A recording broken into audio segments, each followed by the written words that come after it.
अस्सलामुअलैकुम। WordPress course की class 17 में खुश आमदीद। किसी भी वेबसाइट की सर्च इंजन ऑप्टिमाइजेशन यानी एसईओ करते हुए हमें हमारे जो परमालिंक्स होते हैं, आसान अल्फाज में लिंक्स होते हैं, उनकी सेटिंग्स का बहुत ध्यान रखना होता है।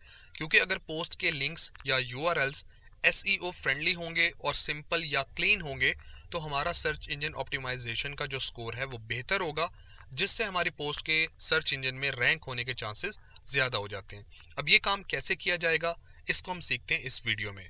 इस वक्त मेरे सामने वर्डप्रेस साइट मौजूद है। थोड़ा सा स्क्रॉल डाउन करूंगा और मैं ये वाली पोस्ट ओपन कर लेता हूँ। इस पर क्लिक करके पोस्ट ओपन हो गई है। अगर हम इसके यूआरएल को देखें तो एड्रेस बार में आप देख रहे हैं ये इसका मुकम्मल कंप्लीट यूआरएल है, यानी कि इंटरनेट पर इस पोस्ट का जो एड्रेस है वो ये है। ये तो हमारी डोमेन है। डोमेन के बाद जो फॉरवर्ड स्लैश है, इसके बाद ये साल है, यानी जिस साल में पोस्ट पब्लिश हुई है। उसके बाद इसका महीना है, यानी 5वें महीने में पब्लिश हुई है।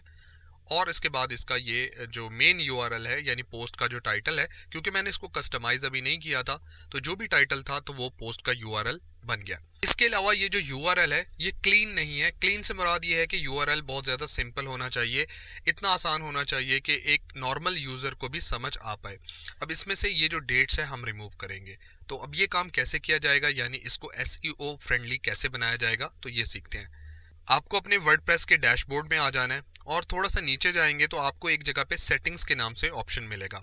इस सेटिंग्स पर जब आप माउस लेके जाएंगे तो आगे परमालिंक्स के नाम से एक ऑप्शन आपको मिल जाएगा। इस पर आपने क्लिक कर देना है।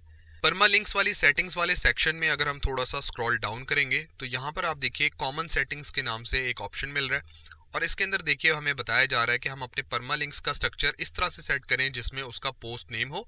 जिससे क्या होगा, ये लिंक्स को अंडरस्टैंड करना आसान होगा। और दूसरा ये है कि हमारी जो पोस्ट है वो सर्च इंजन के अंदर हायर रैंक हो सकती है, यानी एसईओ जब अच्छी हो जाएगी तो फिर रैंक करने के चांसेस भी उसके ज़्यादा हो जाएंगे। तो हमारे पास परमा लिंक के स्ट्रक्चर्स कौन कौन से हैं।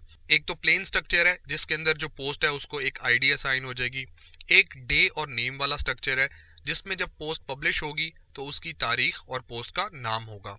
उसके बाद मंथ और नेम के नाम से एक स्ट्रक्चर है जिसके अंदर जिस मंथ में पब्लिश हुई है पोस्ट वो और उसका जो टाइटल होगा वो आ जाए। फिर एक न्यूमेरिक स्ट्रक्चर होता है जिसमें हमारी जो पोस्ट होंगी उसकी आर्काइव एक बन जाएगी और जिस सीक्वेंस में हमने पोस्ट को पब्लिश किया होगा उसका जो नंबर है वो यहाँ पर आ जाएगा। फिर हमारे पास पोस्ट नेम के नाम से, जो कि सबसे इंपॉर्टेंट होता है, वो एक स्ट्रक्चर दिया हुआ है जिसमें हमारी डोमेन के फौरन बाद पोस्ट का टाइटल यानी पोस्ट का जो नाम है वो यूआरएल में आएगा, जो कि बहुत ज़्यादा एसईओ फ्रेंडली होता है। एक्चुअली हमें इसको सेट करना है, लेकिन नीचे मैं आपको कस्टम स्ट्रक्चर भी पहले बता देता हूँ।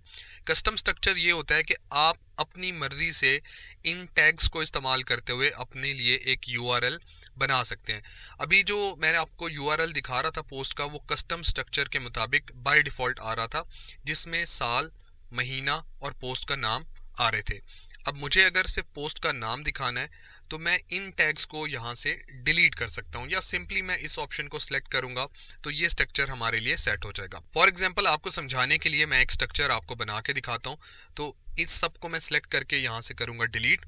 अब जो मैं स्ट्रक्चर बनाना चाह रहा हूँ, मैं ये चाहता हूँ कि मेरा डोमेन आए, डोमेन के बाद मैंने पोस्ट को जिस कैटेगरी में पब्लिश किया है वो आनी चाहिए। तो यहाँ से मैं कैटेगरी वाला टैग यूज़ कर लूँगा। उसके बाद मैं चाहता हूँ कि पोस्ट का नाम आए, तो मैं पोस्ट नेम वाला जो टैग है उसको यूज़ कर लूँगा। तो अब जो स्ट्रक्चर बन चुका है, यानी हमारी जितनी भी पोस्ट पब्लिश होंगी, डोमेन के बाद उसकी कैटेगरी होगी और कैटेगरी के बाद जो पोस्ट का नेम होगा यानी जो उसका टाइटल है वो यूआरएल के तौर पे आएगा। ये वाला भी अच्छा होता है, लेकिन इससे बेहतर जो होता है वो पोस्ट नेम वाला होता है। ये आप तब इस्तेमाल कर सकते हैं जब आपकी कैटेगरी में कोई कीवर्ड आ रहा हो। अगर आपने कैटेगरीज इस तरह से बनाई हैं कि उसमें आपने कीवर्ड्स का इस्तेमाल किया है और आप उसको भी रैंक करवाना चाह रहे हैं, तो आप इस तरह का स्ट्रक्चर यूज़ कर सकते हैं। तो मैं इसको सेलेक्ट करूंगा। ये सिलेक्ट करने के बाद थोड़ा सा स्क्रॉल डाउन करेंगे और नीचे हमें एक ऑप्शन मिलेगा सेव चेंजेस।